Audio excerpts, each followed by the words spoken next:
జగన్మోహన్ రెడ్డి గారిని వాళ్ళ తాతగారిని ఎదిరించి ఇప్పటి వరకు మీరు సజీవంగా ఉండడాన్ని మళ్ళా తిరిగి చంపాలని ప్రయత్నం. మా బ్రదర్ను చంపినారు. ఇండ్లన్నీ మరి అంత చదువు చదువుకొని ఈ ఫ్యాక్షన్లో ఎలా చిక్కుకున్నారు మీరు? తెలుగుదేశాన్ని మేము సపోర్ట్ చేశాం. సగం ప్రాణం. మీ ఫేస్ మీద ఉన్న గాయాలు ఇవన్నీ అవే. బ్రదర్ వేసిన బాంబే. మా తండ్రిని చంపిన వాళ్ళు కూడా మా కళ్ళెదుట ఉన్నారు, మేము అంత మంచి వాళ్ళం అన్నారు. అవినాష్ భారతీయ ఫాదర్. రాజశేఖర రెడ్డికి పుట్టలేదు షర్మిల. అంత కఠోరమైన దుర్మార్గుడు.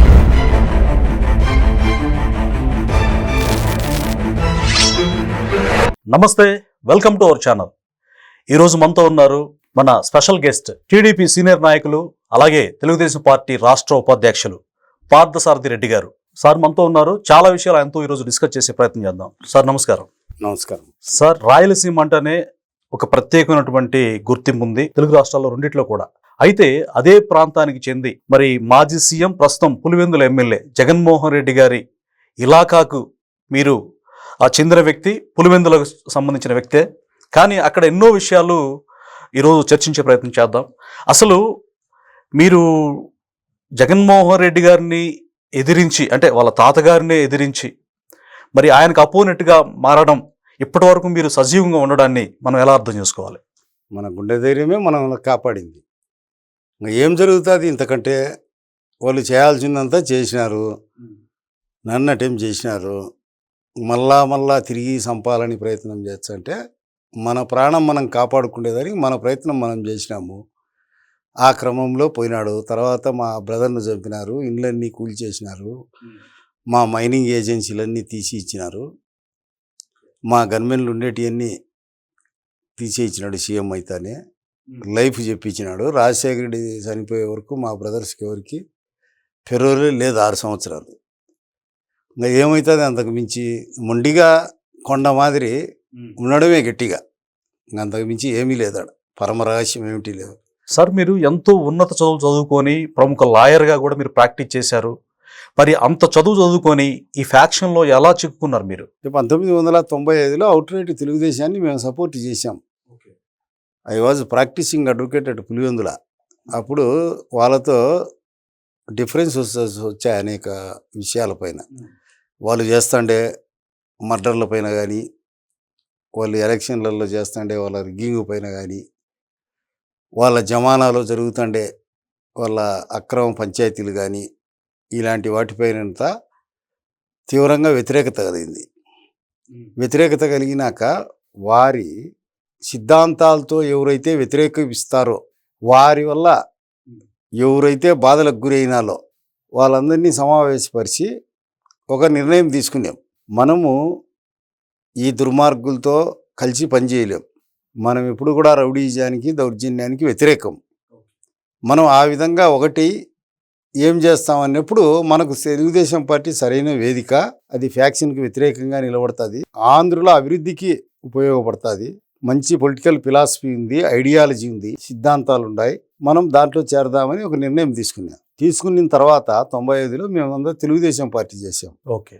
I belong to Vemula mandal. Satish రెడ్డిది వేంపల్లి. నేను సతీష్ రెడ్డి గెలిచి వేముల, వేంపల్లి 2 మండలాలు అప్పటి జెడ్పీటీసీలు గెలిచాం. లింగాల మండలం కూడా జెడ్పీటీసీ గెలిచాం. అప్పటికి అక్కడికి గెలిచాలకు రాజశేఖర రెడ్డి అర్ధం ప్రాణంతోనే మిగిలి ఉన్నాడు. సగం ప్రాణం పోయింది రాజకీయంగా ఆ కుటుంబం ఉంది. తర్వాత 96 ఎలక్షన్లు వచ్చాయి. 96 ఎలక్షన్లో మిగతా ప్రాణం ఆల్రెడీ పోయింది రాజకీయంగా. సమాధి అయిపోయినాడు, డెడ్ బాడీ అయిపోయినాడు. ఆ క్రమంలో ఏం జరిగిందంటే, లింగాల మండలంలో కౌంటింగ్లో ప్రిసైడింగ్ ఆఫీసర్లు సంతకాలు లేవు. ఒక విలేజ్లో ఓటర్ లిస్టులో 700 ఓట్లు ఉంటే 701 పోలయ్యాయి. ఓకే. అవి 8500. 8500 తీస్తే ఆల్రెడీ 3000 పైచిలుకుతో ఓడిపోయాడు. అప్పట్లో అధికారులను మేనేజ్ చేసుకొని ఆ గండం గడిచి గట్టెక్కాడు. 5000 పైచిలుకుతో అనౌన్స్ చేసుకున్నాడు ఎంపీగా. అప్పుడే ఓడిపోయినాడు. నైతికంగా ఓడిపోయినాడు. అంకగణితంలో ఓడిపోయినాడు, బీజగణితంలో ఓడిపోయినాడు. తర్వాత ఏం చేసినాడు? దీనికంతా కారణం ఎవరు అని ఆలోచన చేసినారు. ఓహో, పులివెందుల్లో అడ్వకేట్గా ఉండి పులివెందుల్లోనే నివాసం ఉంటా తెలుగుదేశానికి పనిచేసినాడు. ఆల్రెడీ వేముల మండలంలో గెలిచి వచ్చాడు. 2 మండలాలు 3 జెడ్పీటీసీలు, బాగా చదువుకున్నాడు. ఈ పార్థసారథికి ఎక్కువ ఉంది ఇలా కమ్యూనిటీ, పెడకంటి కమ్యూనిటీ పులివెందుల నియోజకవర్గంలో. మాకు రాజకీయంగా కూడా ఇబ్బందికరమైనటువంటి వాతావరణ పరిస్థితులు మొదలవుతాయి. వాళ్ళను ఆర్గనైజ్ చేయడం కాకుండా మిగతా వాళ్ళను కూడా ఆర్గనైజ్ చేస్తున్నాడు అని చెప్పి నన్ను అటెంప్ట్ చేశారు ఎలిమినేట్ చేయాలని 96 ఆగస్టు 1. ఏది ఫిజికల్గా ఎలిమినేట్ చేయాలనే. అప్పుడు చాలా తీవ్రమైన గాయాల పాలైన నేను జీవిస్తాను అని ఎవరు అనుకోలే. అంటే అటాక్ జరిగింది మీ మీద. Rayareddy first accused. ఫస్ట్ ఆయనదే. నేను ఇచ్చిన డైయింగ్ డిక్లరేషన్లో రాజశేఖర రెడ్డి, వివేకానంద రెడ్డి పేర్లు ఉన్నారు నేను ఇచ్చిన మరణవాంగ్మూలంలో. ఇప్పుడు మీ ఫేస్ మీద ఉన్న గాయాలు ఇవన్నీ అవే. తర్వాత 1998 వరకు అనేకమైనటువంటి బాధలకు గురి చేసినారు. నేను కనపడితే ఎప్పుడెప్పుడు చంపుదామా, శత్రువులను పెట్టడము, కిరాయి అంతకులను ప్రోత్సహించడము, ఇట్లా అనేక విధాల చతుర్దిక్కుల నన్ను ఒక విధమైన దిగ్బంధం చేశారు. సరెండర్ అవుతావా, ఎలిమినేట్ చేయాలన్నా, నువ్వు బతికి బట్టగట్టాలా అంటే సరెండర్. డైరెక్ట్గా రాజారెడ్డి వార్నింగ్ ఇచ్చారు మీకు? వాళ్ళంతా వాళ్ళ ద్వారా అటో ఇటో తేల్చుకోవాలి. నేను అటో ఇటో వచ్చిన సందర్భంలో పోరాడేదానికే వాళ్ళతో నేను నిర్ణయించుకున్నా. ఏమని పోరాడదాం తెలుగుదేశం తరఫున ఒక వేదిక ఎంచుకొని, మంచి వేదిక అని.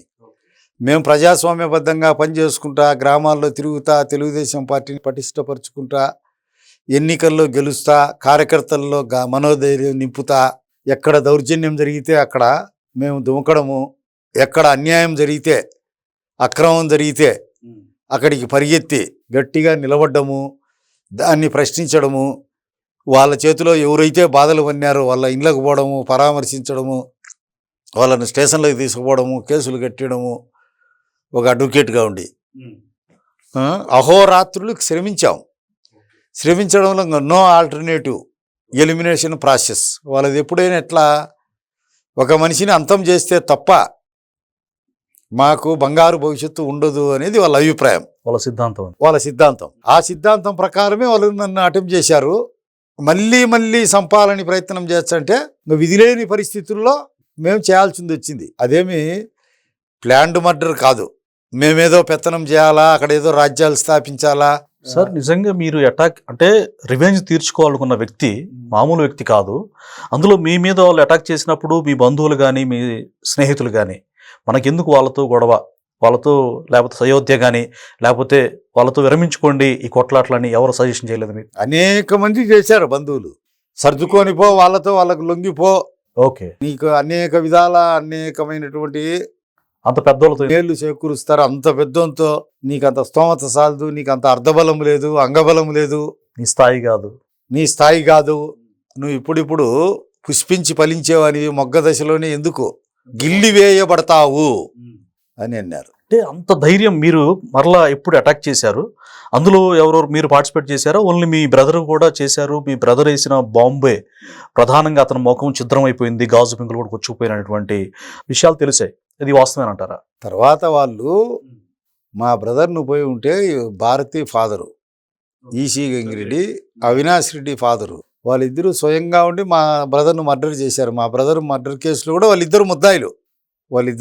అవన్నీ కొంతవరకు నిజమే, ముద్దాయిలు. అంటే అవినాష్ రెడ్డి ఫాదరు ఈసీ గంగిరెడ్డి, అంటే డాక్టర్ ఈసీ గంగిరెడ్డి, భారతి రెడ్డి గారు వాళ్ళ ఫాదర్, వాళ్ళిద్దరూ మీ బ్రదర్ను చంపిన వాళ్ళలో అక్యూజ్డ్. ఓకే, 2 కేసులు. తర్వాత రాయారెడ్డి కేసులో మేమంతా ముద్దాయిలం. నన్ను కాన్స్పిరేటర్గా పెట్టారు. మా మీద ఉండే కేసు, మా తమ్ముని కేసు మీద ఉండే వాళ్ళు 2 కేసులు ఆడ కొట్టివేయబడినాయి. తర్వాత హైకోర్టు అప్పీల్లో రాజశేఖర రెడ్డి అప్పటికి సీఎం అయినాడు. మేనేజ్ చేసి రాయారెడ్డి కేసులో ఉండే వాళ్ళకి లైఫ్ ఇప్పించి మా కేసు మళ్ళీ కొట్టేశాడు. సుప్రీంకోర్టులో కూడా సేమ్, అంటే అక్కడ కూడా చక్రం తిప్పారు వాళ్ళ. ఇది జరిగింది ఆ విషయం. అయితే సార్ ఇప్పుడు మీరు అటాక్ చేసినప్పుడు అప్పుడు సిచ్యువేషన్ ఎలా ఉంది? ఎందుకంటే వాళ్ళకు కూడా మంది మార్బలం ఉంటారు, చాలా ఫాలోవర్స్ ఉంటారు. ఒక రకంగా భీకరమైనటువంటి వార్ జరిగి ఉంటుంది ఒక రకంగా.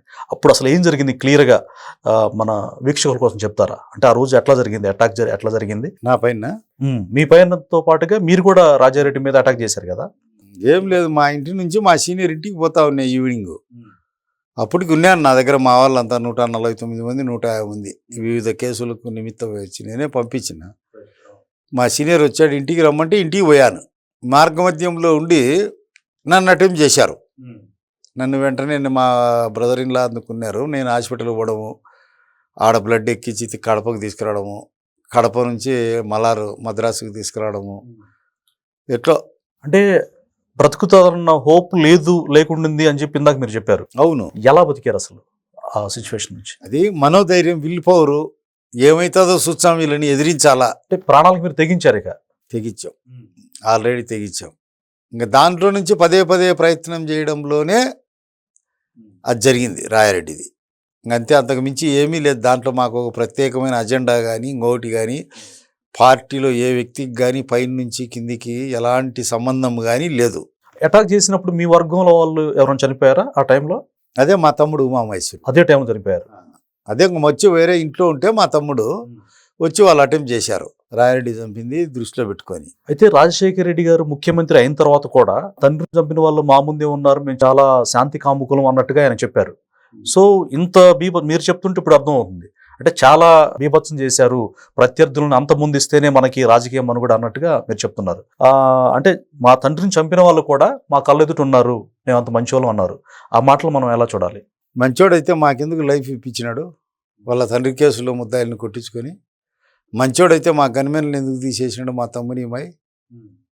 మంచోడైతే మా మైనింగ్ ఏజెన్సీలన్నీ బల్లార్లోను వేముల వెరైటీస్కు మేము ఏజెంట్లం.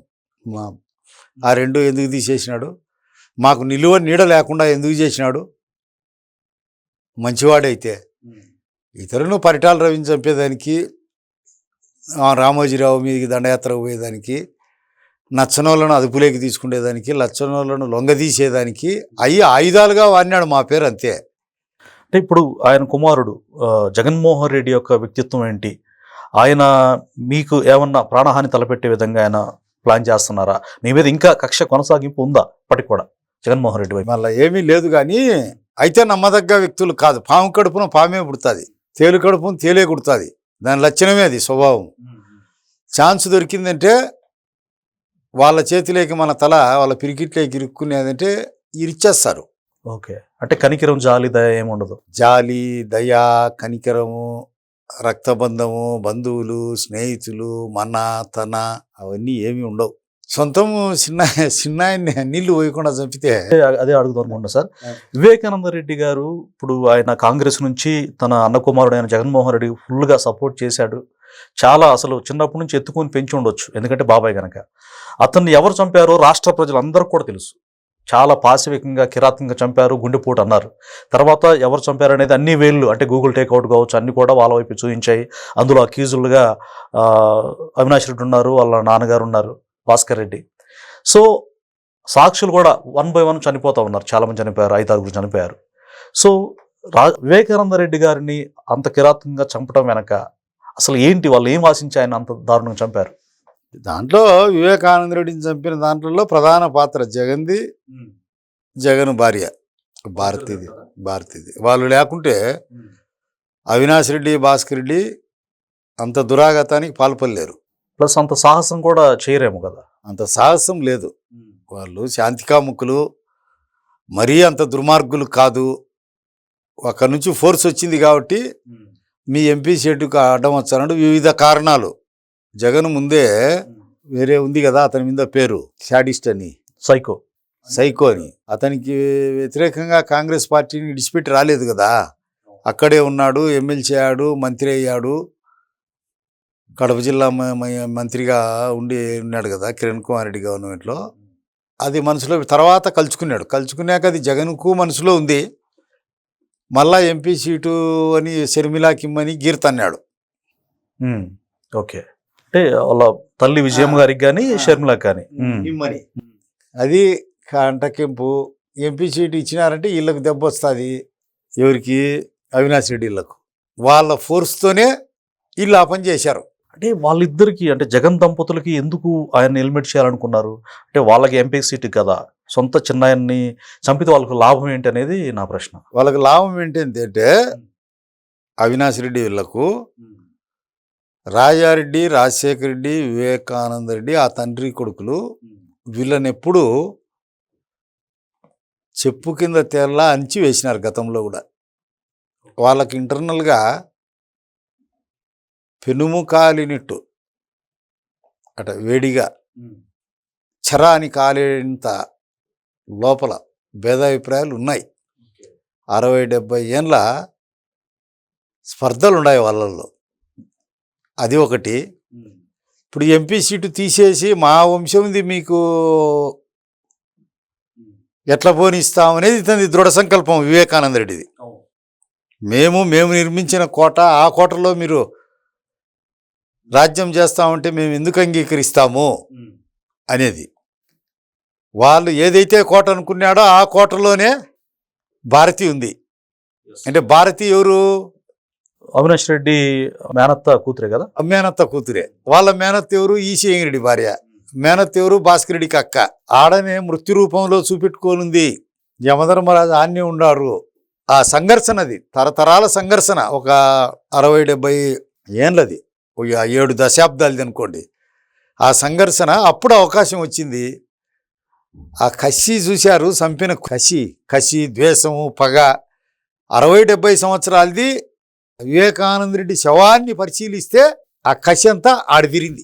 అంతే అంటారు. అంతే సార్. రీసెంట్గా మీరు అంటే ఇదే విషయం, వివేకానంద రెడ్డి గారి కూతురు మీద, అల్లుడి మీద వాళ్ళే హంతకులు అన్నట్టుగా వాళ్ళ మీద కేసు నమోదు చేసి వాళ్ళని ఇబ్బంది పెట్టడాన్ని మనం ఎలా చూడాలి? వాళ్ళకి సంబంధమే లేదు. వివేకానంద రెడ్డి దుర్మార్గుడు అంటే నేను అంగీకరిస్తా కానీ వివేకానంద రెడ్డి మంచివాడు కానీ బయటికి తెలిసినంతగా మంచివాడు కాదు అంటే నేను ఒప్పుకోను. మంచివాడు అంటే ఒప్పుకోను, మంచివాడు కాదంటే కూడా అంగీకరిస్తా. నర్రెడ్డి డాక్టర్ సునీత గారు, నర్రెడ్డి రాజశేఖర రెడ్డి గారు వాళ్ళకి నేపథ్యం లేదు. వాళ్ళు ఎక్కడో అమెరికాలో ఉండి, హైదరాబాద్ నుండి ఒక లోకల్ కూడా లేరు. వాళ్ళకి ఈ విషయంలో వాళ్ళ తండ్రిని వాళ్ళు చంపినారు అనడం అంతా కావాలని గుడ్డగాల్సి మీద వేసినట్టేనా? అంతేగా. దానికి మించిన పదం ఏంటంటే అంతకు మించినటువంటి ద్రోహము ఒక్కటి. ఇంకోటి సార్, ఆయన సొంత చెల్లెల్నే షర్మిలా గారిని వర రవీందర్ రెడ్డి అనే వ్యక్తితోటి తప్పుడు పోస్టులు, అంటే రాజశేఖర రెడ్డికి పుట్టలేదు షర్మిల అంటూ, అంటే భారతి గారు, జగన్మోహన్ రెడ్డి గారు వాళ్ళే పెట్టించారంటారు అవినాష్ రెడ్డి గారు. అసలు ఆ పోస్టులు పెట్టించడం వెనక అంటే ఆయన తండ్రికే పుట్టలేదంటే తల్లి శీలాలను కూడా శంకించినట్టే కదా. ఎందుకు అలాంటి భావజాలం?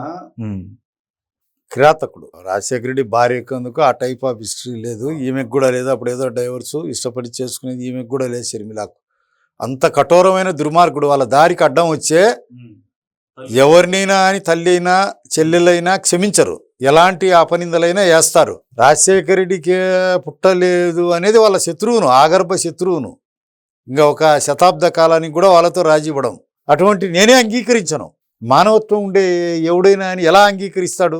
మీరు రీసెంట్గా కేంద్ర మంత్రి పెమ్మసాని గారిని కలిశారు. అయితే అంతకుముందు శ్రీకృష్ణదేవరాయలు గారి పరిపాలన కాలంలో వాళ్ళ వంశం సంబంధించినటువంటి గండికోట రాజ్యపాలకులు పెమ్మసాని ప్రభువులు 1368 నుంచి 1652 వరకు, అంటే సుమారుగా 316 సంవత్సరాలు పరిపాలించినటువంటి రాయలసీమను నిరాటంకంగా పరిపాలించిన పెమ్మసాని రాజవంశస్థులైనటువంటి పెమ్మసాని తిమ్మానాయుడు, పెమ్మసాని రామలింగనాయుడు, పెమ్మసాని ఎర్రతిమ్మనాయుడు, పెమ్మసాని పెదతిమ్మరాజు గండికోటలో శ్రీకృష్ణదేవరాయలు గారి విగ్రహంతో పాటు వీళ్ళ విగ్రహాలు కూడా కావాలి, ఎందుకంటే ఆయన శ్రీకృష్ణదేవరాయలు గారి దగ్గర సామంతరాజులుగా చేశారు. అంటే మీరు ఎందుకొని ఆ విగ్రహాల కోసం అంటే పట్టుబడుతున్నారు?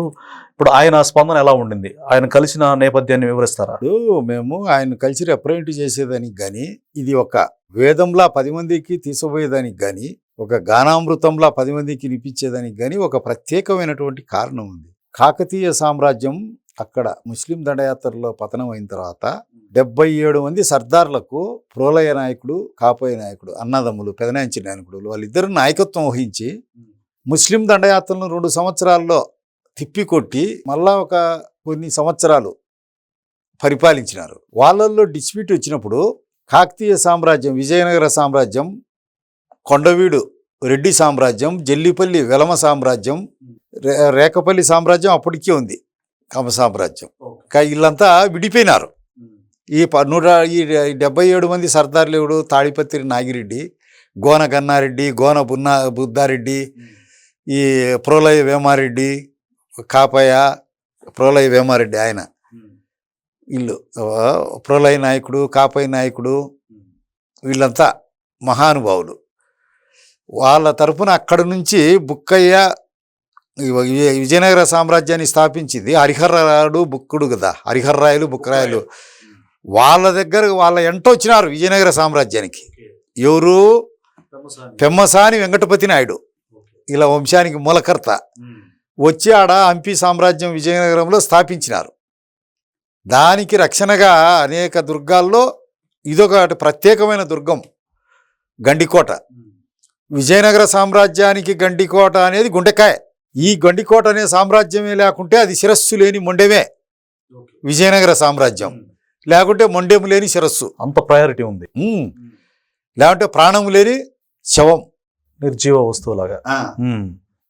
అప్పుడు అక్కడ బుక్కరాయల కాలం నుంచి పెమ్మసాని వెంకటపతి నాయుడు, పెద్ద తిమ్మానాయుడు, నడిపి తిమ్మానాయుడు, ఎర్ర తిమ్మానాయుడు, పెమ్మసాని ధర్మానాయుడు, పెమ్మసాని నరసానాయుడు, పెమ్మసాని తినచిమ్మానాయుడు, ఇలాంటి యోధులంతా, పెమ్మసాని రామలింగ నాయుడు, వీళ్ళంతా కలిసి విజయనగర సామ్రాజ్యాన్ని సేవించడంతో పాటు అప్రతిగతమైనటువంటి విజయాలు సాధించినారు. శ్రీకృష్ణదేవరాయల కాలంలో 80,000 సైన్యానికి అధిపతి పెమ్మసాని రామలింగ నాయుడు. అది కాక గండికోట రాజ్యంలో 25,000 కాల్బలం, అంటే నేల మీద పోతా యుద్ధం చేసేవాళ్ళు. 15,000 గుర్రపు దళం, గుర్రాల మీద యుద్ధం చేసేవాళ్ళు. 32 ఏనుగులు, పిరంగులు, 40 ఏనుగులు బలం కలిగిన వాళ్ళు. ఇప్పుడు రాయచూరు యుద్ధంలో కానీ, బీజాపూర్ యుద్ధంలో కానీ, గుల్బర్గా యుద్ధంలో కానీ, ఇక్కడ కృష్ణా తీరానికి ఇక్కడ వచ్చినారు కదా, ఉదయగిరి, బెల్లంకొండ, కొండపల్లి, కొండవీడు, ఇవన్నీ వినుకొండ, ఇవన్నీ జయించుకుంటా పోయినారు కదా శ్రీకృష్ణదేవరాయలు. అంటే మరి ఇల్లే ప్రధాన భూమికి పోషించారు. ఇప్పుడు ఈ నాగులాంబ ఉంది కదా, విజయనగర శ్రీకృష్ణదేవరాయల తల్లి నాగులాంబ. నాగులాంబ పెమ్మసాని వారి ఆడబిడ్డ. శ్రీకృష్ణదేవరాయల తల్లి చిన్నాదేవి ఎవరు? పెమ్మసాని వారి ఆడబిడ్డ. అంటే పెమ్మసాని వారు ఆడబిడ్డ. ఈయనున్నాడు కదా పెమ్మసాని రామలింగ నాయుడు ఎవరు? రామలింగ నాయుడు ప్రభు. నాగులాంబ అన్న పెమ్మసాని ఓబులపతి నాయుడు గారి కుమారుడు. ఇంకా శ్రీకృష్ణదేవరాయలు బిడ్డనే కదా అలియరామరాయలు చేసుకునింది. అట్లా శ్రీకృష్ణదేవరాయలకు బంధువే గాక ఆప్త బంధువు. ఏ యుద్ధానికి పోయినా ఉండాలి. అత్యంత ప్రీతిప్రాప్తమైనటువంటి స్నేహితము, బంధుత్వం. అందుకు ఏ సామంతరాజుకు లేనటువంటి విశేషమైనటువంటి అధికారం ఇలా కల్పించిన. హంపిలో ఎన్నో గజాలు, కొన్ని వందల గజాల భూమిలో ఇల్లు ఏనుగులు గుర్రాలు కట్టించుకొని నెలల తరబడి ఉండొచ్చు. తల్లికోట యుద్ధానికి ముందు ఒక 23 సంవత్సరాలకు ముందు అలియరామరాయలు అక్కడ సకలం తిమ్మయ్య అనేవాడు మంత్రిగా ఉండి చాలా కుట్ర చేసినాడు ముస్లింతో చేతులు కలిపి. అప్పుడు ఆయన గండికోటలో వచ్చి ఆశ్రయం పొందినాడు చాలా ఏళ్ళు. ఇక్కడ బీజాపూర్ సుల్తాను, ఇటు రాయచూరు, గుల్బర్గా, ఆదిల్షాను తిప్పి 5 మంది సుల్తాన్లు కదా బహమనీళ్ళు అంటే. తరింతో కొట్టిన దాంట్లో కరవాలం చేతబట్టి వాళ్ళనంతా చీల్చి చెండాడిది మా రామలింగ నాయుడు, కడప జిల్లా, రాయలసీమ బిడ్డ. ఇంత బిహైండ్ హిస్టరీ ఉంది ఈ గండికోటకు. ఇప్పటి అనంతపురం ఉమ్మడి జిల్లా, ఇప్పటి అనంతపురం కడప జిల్లా. 1911లో కడప జిల్లా నుంచి వేరైనటువంటి మదనపల్లి, తంబల్లెపల్లి, వాయలపాడు, పీలేరు ప్రాంతాలు. ఒంగోలు జిల్లా టోటలు, నెల్లూరు జిల్లా చాలా వరకు, కృష్ణా జిల్లా 75%, గుంటూరు జిల్లా 75%. ఇవన్నీ కూడా గండికోట సామ్రాజ్యంలో భాగాలే. అంతేగాక వజ్ర వైడూర్య మర్కత మాణిక్యాలు, పచ్చలు, ఇన్ని గోమేధికాలన్నీ మా గండికోట సామ్రాజ్యంలో లభించేటి. వజ్ర కరూర్, మునిమడుగు, మదనాంతపురం, జొన్నగిరి, వజ్రాలు కూడా రాసులుగా పోసాం. బనగానిపల్లి, ఇక్కడ దొరికే వజ్ర వైడూర్యాలన్నీ దాంట్లో క్లీన్ చేసుకొని ఒక ప్రాసెస్ ద్వారా హంపికి తీసుకుపోయేవాళ్ళు. వాళ్ళ గౌరవం చేకూరాలని అయ్యి బజార్లలో పోసి రాసులుగా పోసి పిడికిళ్లతో బేరం చేసేవాళ్ళు. ఇట్లా పిలికిడికి ఎంతకిస్తావు, ఇంత చేస్తాదని బజార్లో పోసి. విజయనగర సామ్రాజ్యానికి పేరు వచ్చేది ఇల్లు వీరి వల్ల. సో మంత్రి గారి స్పందన ఎలా ఉంది? చంద్రశేఖర్ గారు ఏమన్నారు? ఇచ్చాము, వీళ్ళ శ్రీకృష్ణదేవరాయలు విగ్రహం ప్రతిష్ఠించడం మాకు ఎంతో సంతోష కారణము. మీరు మాకు వీళ్ళందరి విగ్రహాలు కూడా నెలకొల్పాలా రామలింగనాయింది. ఇది రామలింగనాయని విశేషం ఏమంటే మిగతా వాళ్ళ విగ్రహాలతో పాటు రామలింగనాయింది. తాడిపత్రిలో చింతల వెంకటరమణ స్వామి పురాతనమైన దేవాలయం నిర్మించిన ఘనత అయింది. బుగ్గ రామలింగేశ్వర స్వామి ఘనత నిర్మించింది ఆయన. గండికోట ప్రాంతంలో 21 దేవాలయాలు ఉన్నాయి. బ్రాహ్మణులకు గోదానం భూదానం చేసిన చరిత్ర ఉంది. అంగవికలకు కూడా పెళ్లిళ్ళు చేసినటువంటి చరిత్ర ఉంది. గుడ్డివాడైతే గుడ్డి వాళ్ళని చూసి పెళ్లి చేసినారు, అవిటివాడైతే అవిటివాడని చూసి నీలిమంద వ్యాపారం చేసినారు. ఆ రోజుల్లో వజ్రాల వ్యాపారం చేసినారు. వాళ్ళ ద్వారా ఫిరంగులు ఉన్నాయి. కవులను పెట్టి పోషించినారు.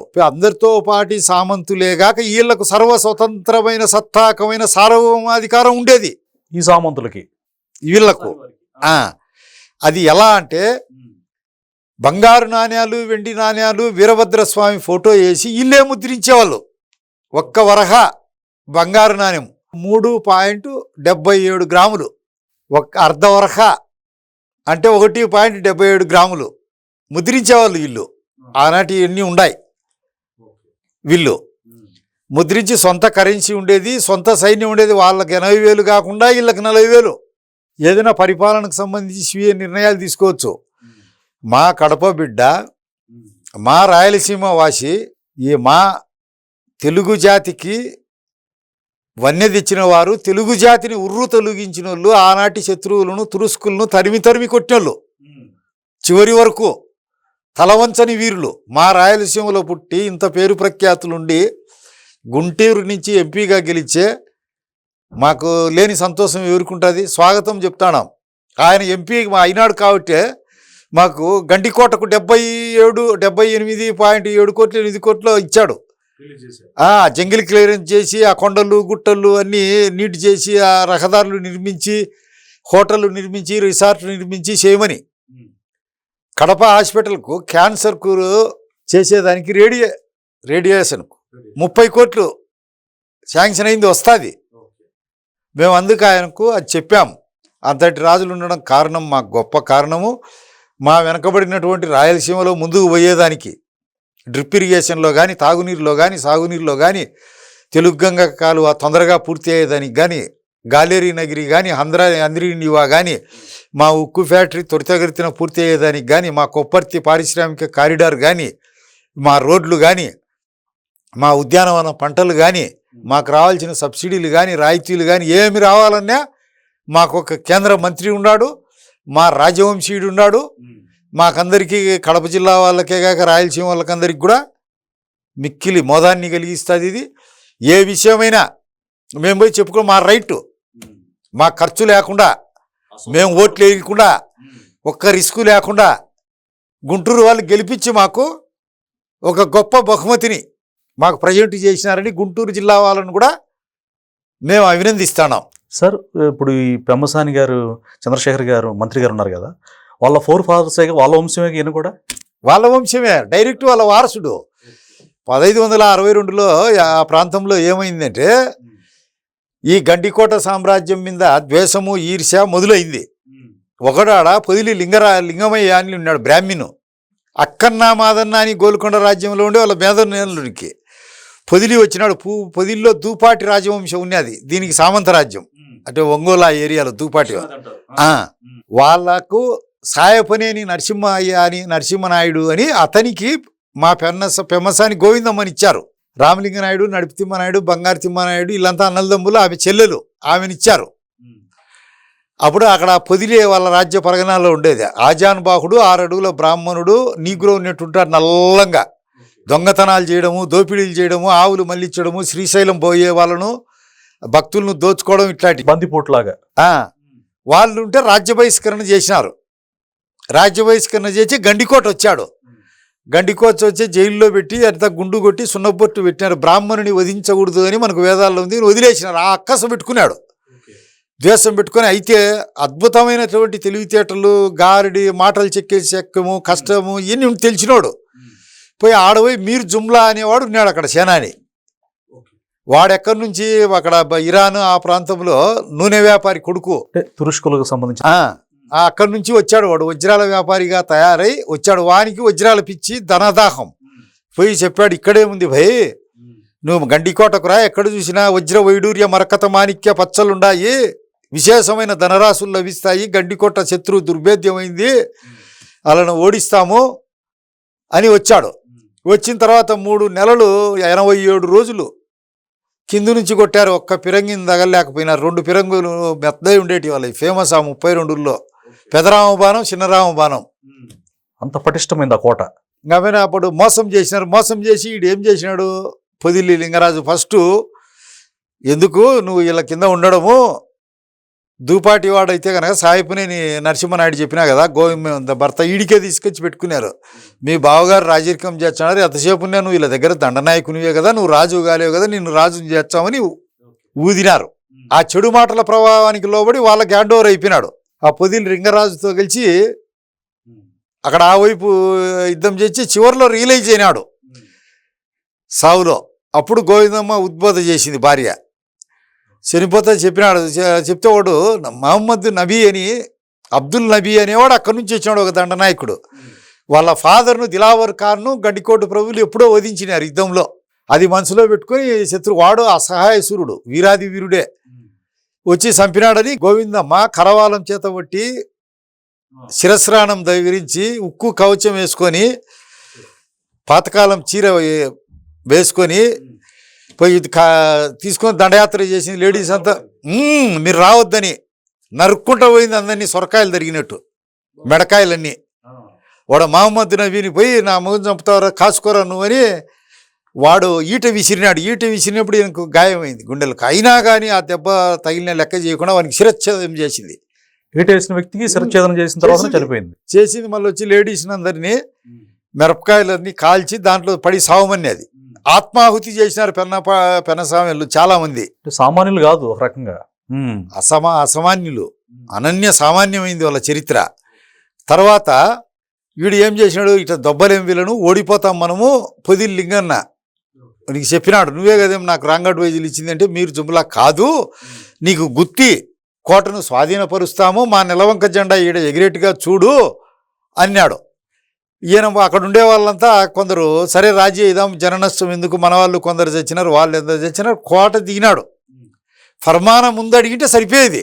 వాడేం చేసినాడు, మళ్ళీ లింగన్న ఓయమా గుత్తికోట పెడితే పులిని పొదలో పెట్టుకొని మనం ఇంత దగ్గర నుంచి వీళ్ళ మీద అభిమానం ఎక్కువ ఉంది ప్రజలకు, మనల్ని వచ్చి చంపేరా, ఆడ ఉంటే మనల్ని గండికోట పరిపాలించనిస్తారా, ఇది వీలైతాదా అని దుర్బోధలు చేసి అనుమతి గుద్ది అని చిన్నది ఉన్నది కమలాపురం ఏరియాలో, దానికి ఫర్మానా తయారు చేసినారు. చేసి వచ్చే ఇస్తాంలేని నిరాయుధుడిగా పోవాలా, మనం కూర్చొని శత్రువులం ఇప్పుడు మిత్రులం అవుతామని ఆయుధాలు స్వాధీనం చేసుకున్నారు. లింగన్నకు చెప్పినారు, విష ప్రయోగం చేస్తాను నేను, నువ్వు అనుమతి గుర్తి ఇచ్చినావని తెలిసిన వెంటనే నిన్ను చంపుతాడు, నన్ను చంపుతాడు, మేము చెప్పిన ఆసనం మీద కూర్చోన్నాడు, కుర్చీ మీద లేచి సింహాసనం మీద ఆహ్వానించినారు. వస్త్రాలు ఇచ్చినారు, ఆ తలపాగా పెట్టుకోవాలా, మేము ఇచ్చిన భూషణాలన్నీ ధరించాలా, పట్టు వస్త్రాలు ఇచ్చాము వేసుకోవాలా, మా మర్యాద ఇది గౌరవించాలి. అది వేసుకున్నాడు. వేసుకునే 2 నిమిషాలు దాంట్లో విషప్రభావం ఏమంటే వాడు పెట్టిన విషయం ఏంటి, విపరీతంగా బొబ్బర్లు లేస్తాయి, విపరీతమైన నవ్వులు, విపరీతమైన దాహం. అవి మొదలయ్యి తండంగానే చూశాను ఆగ్రహోదగ్రుడై సింపి వారి ముఖం మీద ఉట్టినాడు. ఏ వజీర్, ఏ సువర్ కా బేటా, ముస్లిం నహీ హై, ఏరే బాడ్ఖావ్, గుత్తికోట ఇస్తానే అనుమతి కోట ఇస్తావురా నువ్వు అని. నేను చెప్పింది అదే అనడంలో పొంగి చనిపోయినాడు. ఇంగారంత ప్రాణం ఉండగా వాళ్ళంతా వచ్చినారు, వచ్చి చంపుతారని వాళ్ళు పరారైనారు, సమీపంలో లేకుండా వచ్చి అప్పుడు చెప్పినాడు, ఇది జరిగిన విషయం, మనం పొరపాటు పన్నాము, అప్పుడు గెలిచినారు, గెలుపు ఇళ్ళ వైపే ఉంది, పూలమ్మిన చోట కట్టెలమ్మడం తగదు, ఇంకా మీరు ప్రయాణం కాండి, మీకు 2 మరణవాంగ్మూలం ఇచ్చాడా, ఈ 2 పాటించండి. సముచితమైన రాజులు, గౌరవనీయులు, మిమ్మల్ని ప్రేమించే వాళ్ళు ఉంటే రాజుల దగ్గర దండనాయకులుగా చేరండి, సైన్యాధికారులుగా చేసి వాళ్ళ రాజ్యాన్ని సంరక్షించండి.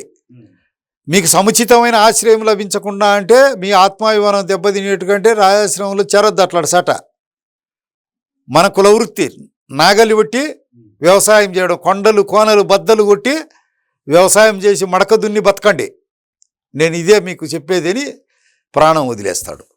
అప్పుడు ఏం చేస్తారు, గండికొండలో మిగిలిన వాళ్ళంతా 66 మంది, మొత్తం 70 ఇండ్ల పైన రావిళ్ళవారు, బెల్లంకొండ వారు, నటశేఖర్ కృష్ణ ఉన్నాడు కదా, గట్టమనేని, పయ్యావుల కేశవ ఉండేవారు కదా, పయ్యావుల, బొల్లినేని, ఛాయపనేని, సూరపనేని, దాసరి, కటారి, ఇట 66-70 మంది వాళ్ళ ఎంటమ్మడి గంపలు ఎత్తుకున్నారు. అప్పటి నుంచే వచ్చింది గంప సంసారం అని. వాళ్ళ నగలు నటలు ఒక్కొక్క గంప ఎత్తుకొని దావ పట్టినారు. ఇలా మకం కూడా చూడకూడదని. అప్పటి నుంచే వాళ్లకు గంప కమ్మలు, గండికోట కమ్మలు.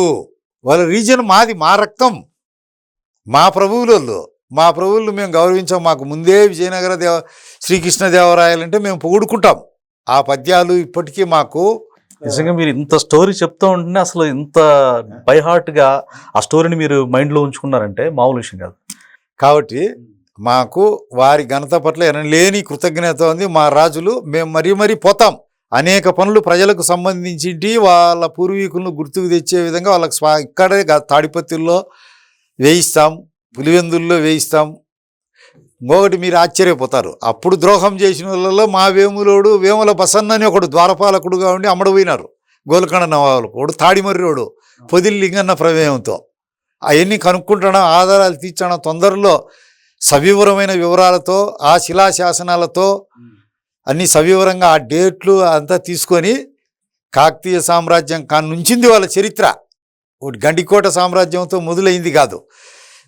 11, 12, 10వ శతాబ్దంలో మొదలైనటువంటి చరిత్ర 2025 అయిన తర్వాత కూడా ధర్మం అనేది ఉంది. సాహసమే ఊపిరిగా బతికిన జాతి, ప్రజాసేవే పరమధ్యేయంగా బతికిన జాతి, ప్రజల్నే కన్నబిడ్డలుగా కాపాడినటువంటి పెమ్మశాన్ జాతి. ఆ పూర్వజన్మ సుకృతము వాళ్ళ రక్తము ప్రవహిస్తుంది కాబట్టే ఈరోజు కూడా కేంద్ర మంత్రి అయి మావాడు 300 సంవత్సరాల పైన రాజ్యం చేసి 1662లో పోతే చూడు, ధర్మం అనేది ఉందిరా అని మేము అనుకుంటున్నాం. మేము దాన్ని గ్రేట్గా ఫీల్ అవుతున్నాం. ఆయన స్పందన కూడా అంతే అలాగే ఉంది. మా రాయలసీమ అంటే చాలా గౌరవిస్తాడు. అన్ని చోట్ల ఉంది, అన్ని చోట్ల నుంచి ఫోన్ చేస్తున్నారు. దాన్ని మా వాళ్ళు జమ్మలమడుగు శాసనసభ్యుడు, బీజేపీ శాసనసభ్యుడు ఉన్నాడు కదా ఆదినారాయణ రెడ్డి, వారు గౌరవిస్తారు. వారి అన్న ఉన్నాడు నారాయణ రెడ్డిని, ఎక్స్ఎమ్మెల్సీ నారాయణ రెడ్డి గారికి కొడుకున్నారు పులివెందుల ఆడికి జమ్మలమడుగు టీడీపీ ఇన్ఛార్జి భూపేశ్. వాళ్ళంతా కూడా వారికి కూడా విపరీతమైన అభిమానం. వాళ్ళంతా కూడా మా మిత్రులే. వాళ్ళంతా పోయి మొన్న ఆయన్ను గండికోటకు పిలుచుకొచ్చి చూపించినారు.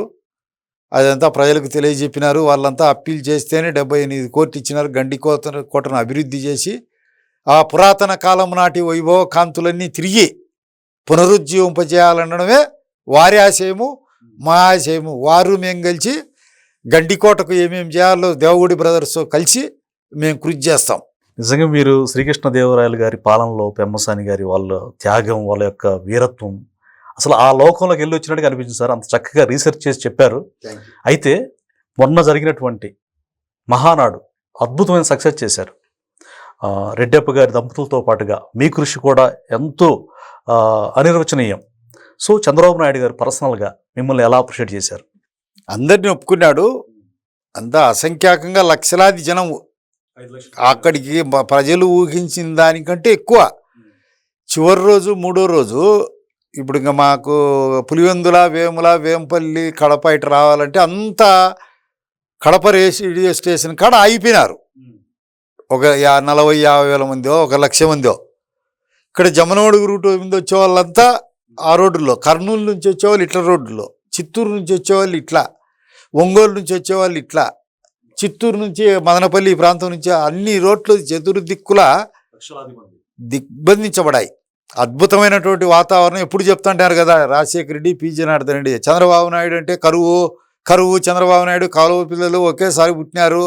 ఈయన రాజ్యార్కుడైతే రాజ్యంలో వర్షాలు పడవు, పంటలు పండవు, ప్రజలు కష్టాలు పడతారని అన్నింటినీ తల్లకిందులు చేసి ఎంత కూల్గా ఉన్నదంటే ఊటీలో మనాలి అనేది ఉంది కదా హిమాచల్ ప్రదేశ్లో, అలా అంత సూపర్గా ఉన్నది. 3వ రోజు ముందే బిగినైంది. మామూలుగా ఏ సభ అయినా భారతదేశంలో వెనక బదులవుతుంది. ముందు అనుకునే టయానికంటే ముందే బదులైంది. అద్భుతంగా మాట్లాడినాడు, అందరినీ అభినందించినాడు. శ్రీనివాసరెడ్డి, మాధవి, కమలాపురం ఎమ్మెల్యే చైతన్య రెడ్డి అనన్య సామాన్యంగా కృషి చేసినాడు. అందరినీ అభిమానించినాడు జిల్లా అంతా. మాకు కూడా చాలా సంతోషంగా ఉంది. ముందంతా అందరూ భయపడినారు, వస్తువులు లేవు, కడప వేడి ప్రాంతం అని. ఆయన ఎప్పుడైతే హెలికాప్టర్ ఎక్కినాడో ఎక్కుతానే భయంకరమైనటువంటి వర్షం. ఆ రోజు రాత్రి మరుస రోజంతా మబ్బులు ఇడచకుండా వర్షం, కని విని ఎరుగని వర్షం. ఎవరు దాన్ని బట్టి అదృష్టవంతుడో, ఎవరు ఆంధ్రజాతిని ముందుకు నడిపించారో, ఎవడు దరిద్రుడో, ప్రజలకు ఎవడొచ్చే నరకం ప్రాప్తిస్తుందో అది ప్రజలే నిర్ణయించుకోవాలి. ధన్యవాదాలు సార్. నమస్కారం.